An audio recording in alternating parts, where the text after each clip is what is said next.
நண்பர்களே, இன்னைக்கு டே 8 மண்டே, புது நாள். அதனால புதுசுவோட இன்றைய வாரத்தை ஆரம்பிச்சேன். காலையில எந்திரிச்சு பல்லு தேய்ச்சிட்டு ஒரு மில்க் ஷேக்கை குடிச்சிட்டு ஜிம்முக்கு போனேன். இன்று மண்டே நாளா ஜஸ்ட் ஒரு கொட்டு நீங்க பாக்குற எல்லாமே 3x12ன்னு சும்மா கதற போட்டேன். மாஸ்டர் வச்சு செஞ்சுட்டாப்ல.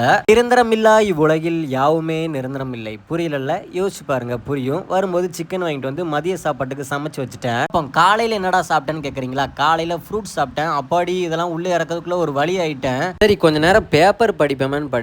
எப்பா நியூஸ்லாம் பயங்கரமா இருக்குப்பா. இங்க ஆல்ரெடி வாழ்க்கை டிப்ரெஷனா போயிட்டு இருக்கு. இதை படிச்சோம்னா கூட கொஞ்சம் டிப்ரெஷன் ஆயிரும் போல. இது ஒப்பேறதுடா சாமி அப்படின்ட்டு ஒரு சில வேலைகளா இருந்துச்சு. அதை முடிக்கிறதுக்கு வெளியே கிளம்பிட்டேன். இந்த காலத்துலயும் 5 ரூபாய்க்கு கம்பங்குள்ளாம் கொடுக்குறாங்க. ஒரு செம்பு கல்ப்பா அடிச்சு முடிச்சுட்டு வேலையெல்லாம் முடிச்சுட்டு வரதுக்குள்ள 1:30 கிட்ட ஆயிடுச்சு. அப்புறம் வீட்டுக்கு வந்து சிக்கன் சாப்பிட்டுட்டு கொஞ்ச நேரம் ரெஸ்ட் எடுத்து ஈவினிங் ஜிம்முக்கு கிளம்பினேன். சாயந்தரம் வயிற்றுக்கு ஒரு கொட்டு. எம்மாடி என் உசுரே போயிருச்சு. அழுது வயிற்றுக்கு போட்டு முடிச்சுட்டு போனா நைட்டு போல ஒரு பிரியாணி சூட்டு. எம்மா ஒன்னாலதானடா என் வயிறே பெருசானுச்சு அப்படின்னு நினைச்சேன். அப்புறம் என்ன பண்ணேன், டேஸ்ட் எப்படி இருக்குன்னு சொல்றதுக்காக மட்டும் ஒரு 4 வாய் சாப்பிட்டேன். ஆனா சிக்கன் அடிச்சு நொறுக்கிட்டேன், அது வேற விஷயம். அப்புறம் வீட்டுக்கு வந்து 2 தோசையை சாப்பிட்டுட்டு இன்றைய நாளை முடிச்சுக்கிட்டேன். இணைப்பில் இருங்க, நெக்ஸ்ட் வீடியோல பார்ப்போம். டாடா.